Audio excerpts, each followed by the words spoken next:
Ich habe mich in letzter Zeit über die Post geärgert. Und zwar, weil ich ein Päckchen verschicken wollte und 3 Möglichkeiten nicht funktioniert haben. Kennst du das auch? Früher war das etwas anders. Da funktionierte das System noch besser.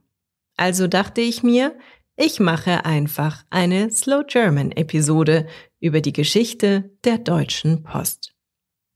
Die Geschichte der Post in Deutschland beginnt im Mittelalter.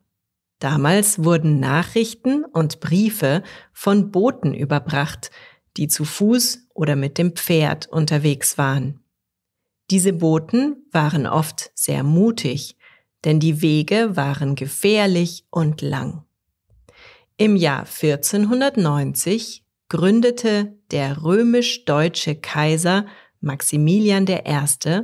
das erste Postwesen. Es war eine private Organisation, die von der Familie von Thurn und Taxis geleitet wurde. Diese Familie spielte eine wichtige Rolle in der Geschichte der Post. Sie bauten ein Netzwerk von Poststationen auf, die es ermöglichten, Briefe und Pakete schneller zu transportieren. Übrigens ist die Familie von Thurn und Taxis heute eine der reichsten Familien Deutschlands. Im 18. und 19. Jahrhundert wurde die Post immer wichtiger. Die Preußische Post war eine der bekanntesten Postorganisationen in Deutschland. Im Jahr 1850 wurde das preußische Postwesen verstaatlicht und die Königlich Preußische Post entstand. Diese Organisation führte viele Neuerungen ein, wie zum Beispiel einheitliche Posttarife und Briefmarken. Ein interessantes und kurioses Detail aus dieser Zeit ist die Einführung des Posthorns. Das Posthorn war ein Musikinstrument, das die Postboten benutzten, um ihre Ankunft anzukündigen.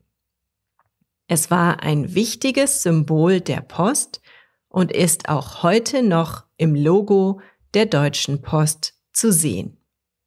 Wenn du in Deutschland mal eine Postfiliale siehst, dann achte unbedingt auf dieses Logo. Mit der Gründung des Deutschen Kaiserreichs im Jahr 1871 wurde die Post zur Reichspost. Das bedeutete, dass es nun eine einheitliche Postorganisation für ganz Deutschland gab. Die Reichspost führte viele neue Dienstleistungen ein, wie zum Beispiel den Paketdienst und den Telegrammdienst.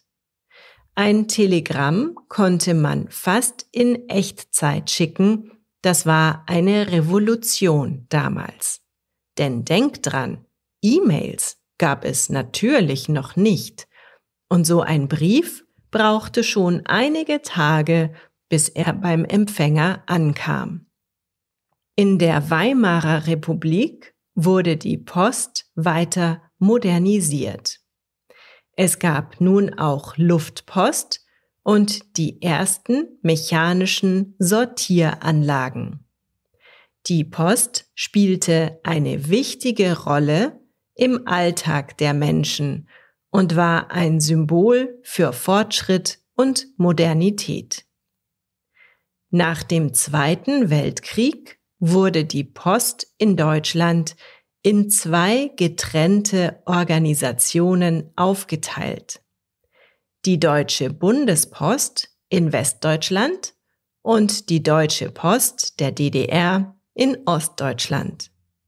Die Deutsche Bundespost führte viele Innovationen ein, wie zum Beispiel das Postleitzahlensystem. Im Jahr 1961 wurde das 4-stellige Postleitzahlensystem eingeführt, um die Zustellung von Briefen und Paketen zu beschleunigen.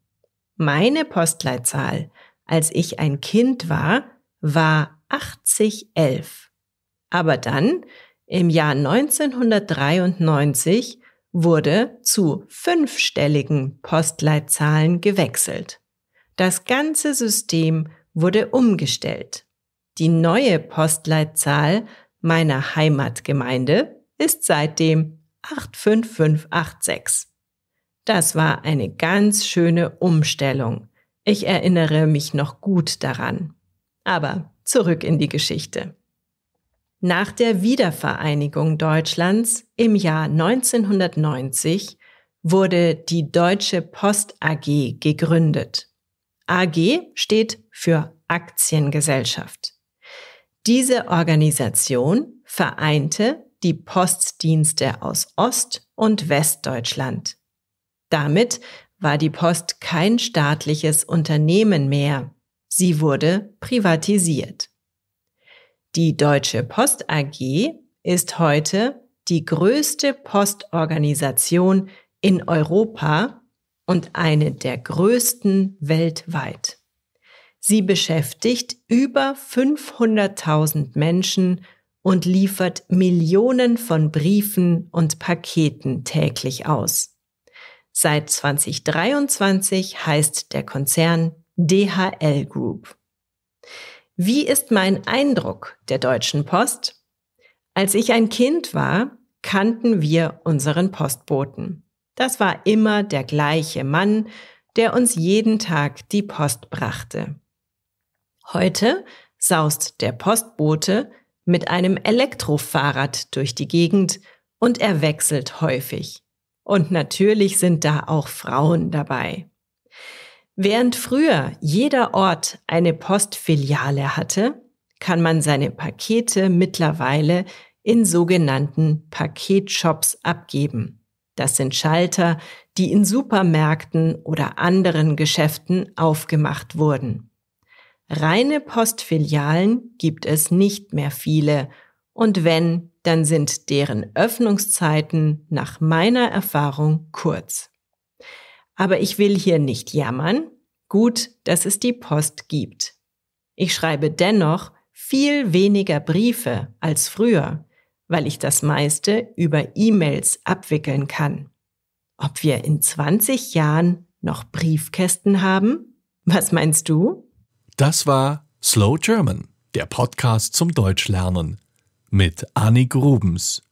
Mehr gibt es auf www.slowgerman.com.